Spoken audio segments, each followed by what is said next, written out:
We are going to continue with this conversation a little bit later on, but we do have a guest joining us today on the Star Mechanical guest line, Edmonton's #1 plumbing and heating company. You can find out more about why they're called Edmonton's #1 plumbing and heating company by visiting them at their website, starmechanical.ca. Mark Spector from Sportsnet was in the building last night as the Oilers extended their winning streak to 9 games. And Spec, we're going to talk about the winning streak in just a little bit here, but first, wanted to start with some of the sad news we got yesterday. We'll touch on John Short in a bit, but the Oilersnation team obviously lost Robin Brownlee, and that's a guy you would have worked with on the beat for the Oilers. Maybe give us a little classic Robin Brownlee story and what he meant to the beat. Classic Robin Brownlee story. Well, he was one of these guys that couldn't just play fun slow pitch. He had to be really competitive at slow pitch. Right, so you're playing against girls. We're all a bunch of old farts trying to play slow pitch, but Robin's trying as hard as he can. Like he's sliding. Right? The guy slides in slow pitch. Like who slides in slow pitch, right? Robin Brownlee slid in slow pitch. But you know what? That was what we loved about him. Like he came at you hard and he was intense and he mellowed a ton when he got older. But it's just a shame to lose a guy. I mean, you work your whole life, you hit 65, you're supposed to get a few years where you're just kicking back and watching your kids succeed. And unfortunately for Robin, he doesn't get them. Yeah, it's a damn shame. We talked off the start of the show about how much he meant to us here at the Nation. And when you look at the Edmonton media landscape as a whole, you could argue not many people mattered to that more than John Short over the last handful of decades. I mean, just an absolute giant in the community. And when you look at the state of sports media in this city, it wouldn't be what it is if it wasn't for John Short. Yeah, he was really the paternal figure for a whole generation of guys, and me included, right? He was here when we all arrived, you know, with Gregor and Brownlee and Spector and a bunch of guys.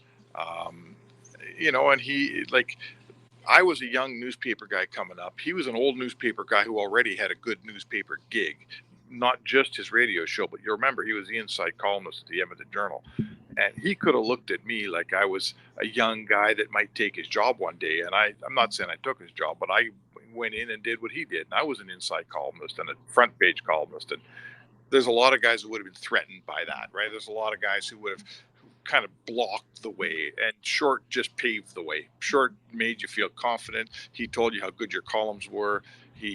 There wasn't a bone in his body that was protecting something that he thought was his, and he didn't want to be yours in any way. You know, he was just a good guy, man. Just a really good guy, a good lawn media guy. He did it all. If you can work for Canadian Press, pal, you can work for anybody in the media because those guys work, and they work fast and accurately. And Short was an excellent CP reporter, ended up doing radio, ended up doing newspaper. He was your 5-tool player in the media business for sure.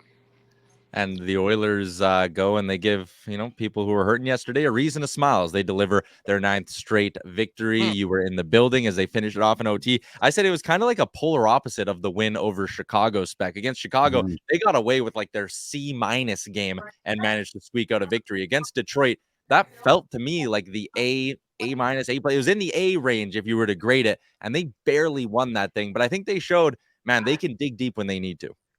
Yeah, you know, it's the old cliche about the end of a winning streak and how you don't play so well and you still get some wins. And you could say that happened in Chicago, but I was watching to see how they'd bounce back. Were you going to see a continuation, right, of a team that was ready to call her quits on this winning streak? And they came out, what did they have last night? 47 shots. You know, they were very good. And I'll tell you right now, it was a game full of turnovers. Detroit might have only had 17 shots, but they missed the net on some absolute sitters. This game could have been 2-3-0 after 2 periods for Detroit if they would have, you know, hit some nets, and Pickard wasn't real good. So I'm not telling you that the Oilers won that thing for fun last night. It was an overtime win, but give them credit, man. They picked up their game that they dropped a little bit in Chicago. They showed up with their A game last night, and it was almost good enough to lose. Turned out it was good enough to win.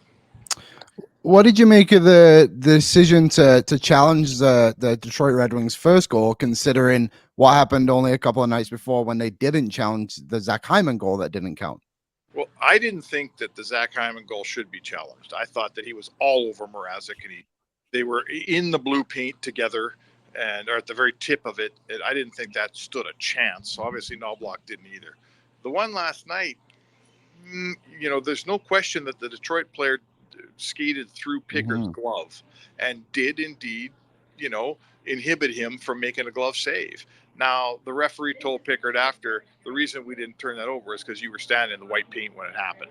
So I think we'd all agree, you guys, when a goalie's out in the white paint, you should be able to nudge him and bump him and get close to him. I got no problem with that. So if you're going to live by that sword, I guess they died by it last night. I could, Knobloch said after the game, they spent the day before. I didn't know this, guys. They'd spent the day before. So it's the Wednesday, going over video reviews. They reviewed like a million of them to see what was getting okayed and what was getting turned over.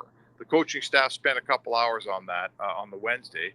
So when he went into that review on Thursday, he said, I knew it was a 50-50 call, but he says, my PK's been pretty good. I thought, why not roll the dice? I don't mind the roll of the dice either.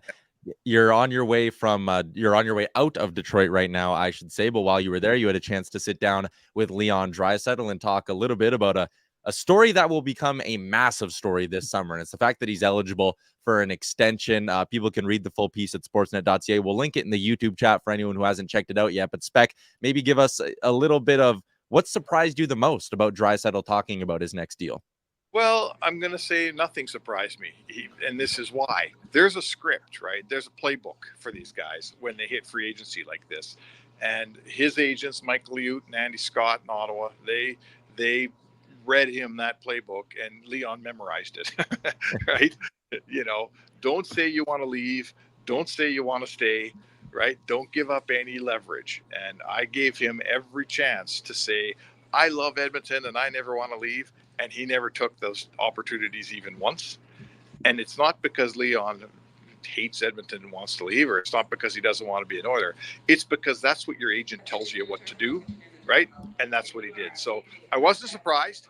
I would have been surprised if he really put himself out in the limb either way, guys. And I don't think you're going to see that for a while. Liam, I know you got something you want to hit on with him, but I just a quick follow-up to that. So do you get the sense this is a guy in Leon Draisaitl in his camp that want to make him one of the highest paid players in the NHL? Like, the Oilers aren't getting any sort of hometown, we drafted and developed you a discount here? Oh, and why would they? There's no discount coming. Yeah. He's given them a discount. He's been a 50-goal, 100-point man, winning a Hart Trophy at $8.5 million. Like, they've had their discount, right? The Leon Draisaitl and his camp, they don't owe the Oilers $1. So no, he gets full rate, whatever that rack rate's going to be. The only thing that I would say that's changed my mind over the last couple of days is I thought that there was no way that there's two things. He's going to sign an 8-year deal in Edmonton, or he's going to sign a 7-year deal in some other place. I didn't think there was a middle ground, but I'm talking to some people the last 2 days, and as the cap goes up, if you look at the NBA, guys sign like 3-year deals there. And then after 3 years, they make their decision on where they want to play again. And they sign another 3-year deal. They're making so much money, they don't need an 8-year contract, right?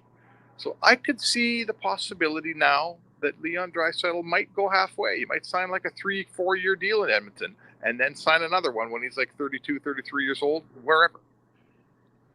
Yeah, I mean, we kind of seen Austin Matthews do that the last few years, right? I guess he's the example of it in the NHL. But the other news kind of speculating around the NHL is Corey Perry is now on the radar for a lot of teams. What do you think of that as a fit for Edmonton? And do you think it's likely? Well, I guarantee you that Kenny Holland is all over it. Whether he gets them, I don't know. Whether Corey Perry will have several suitors. He'll have 5 or 6 teams to pick from. So and none of them are going to, he's not going to make a bunch of money anywhere. He's going to be a cheap, useful, big veteran on your fourth line right winger who's got tons of experience and has won Stanley Cups. He can play for my team any day. Yeah.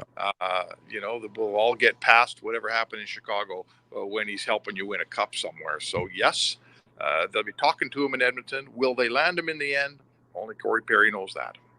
Spec, appreciate your time, man. I know you're busy traveling around covering the team, so thanks for hopping on. Yeah, all right, thanks for having me, guys.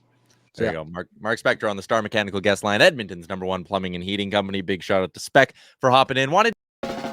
What's up, Nation citizens? If you like that video, then you need to be subscribed to the Oilers Nation YouTube. Podcasts, live shows, exclusive interviews, and analysis. Everything you need from your favorite voices at Oilers Nation. And you don't want to miss any of it, so hammer that subscribe button.